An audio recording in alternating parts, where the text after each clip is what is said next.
നമ്മുടെ ഈ ADGP അജിത് കുമാർ ഒരു വലിയ കൊട്ടാരം പണിയുന്നുണ്ട്. എവിടെ അറിയോ? തിരുവനന്തപുരത്തെ കവടിയാർ കൊട്ടാരം നമ്മളൊക്കെ കേട്ടിട്ടുണ്ട്, കണ്ടിട്ടുണ്ട്. കേരളത്തിൻ്റെ അഭിമാനമല്ലേ? ആ കവടിയാർ കൊട്ടാരത്തിൻ്റെ കോമ്പൗണ്ടിലാണ് ബഹുമാനപ്പെട്ട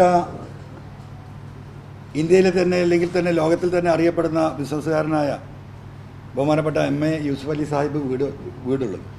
കവടിയാർ കൊട്ടാരത്തിലാണ് അദ്ദേഹത്തിൻ്റെ ഹെലിപ്പാഡുള്ളത്. അതിൻ്റെ തൊട്ടടുത്ത് 10 സെൻറ്റ് ഞാൻ കിട്ടിയ വിവരം ഈ പറയുന്ന MR അജിത് കുമാറിൻ്റെ പേരിലാണ് ഭൂമി രജിസ്റ്റർ ചെയ്തിട്ടുള്ളത്. 12 സ്ഥലം അദ്ദേഹത്തിൻ്റെ അളിയൻ്റെ പേരിലാണ്. 12,000 സ്ക്വയർ ഫീറ്റാണോ 15,000 സ്ക്വയർ ഫീറ്റാണോ എന്ന് നമുക്ക് വിവരം തന്ന ആളുകളടുത്ത് കൃത്യമായ വിവരമല്ല. അത് കോർപ്പറേഷനിൽ നോക്കിയാലേ അറിയുള്ളൂ. കവടിയാർ കൊട്ടാരത്തിലെ ഭൂമിയുടെ വില അറിയോ? 60 തൊട്ട് 75 ലക്ഷം രൂപയാണ് മിനിമം. ഒരു അഴിമതിയില്ല, ഒരു കള്ളക്കച്ചവടം ഇല്ല. അഭായി ചെരുപ്പേ ഇടുള്ളൂ, 25 രൂപേൻ്റെ കുപ്പായ ഇടൂ, ഒരു കീറി പറഞ്ഞ പാൻറ്റേ ഇടുള്ളൂ. പാവപ്പെട്ട ADGP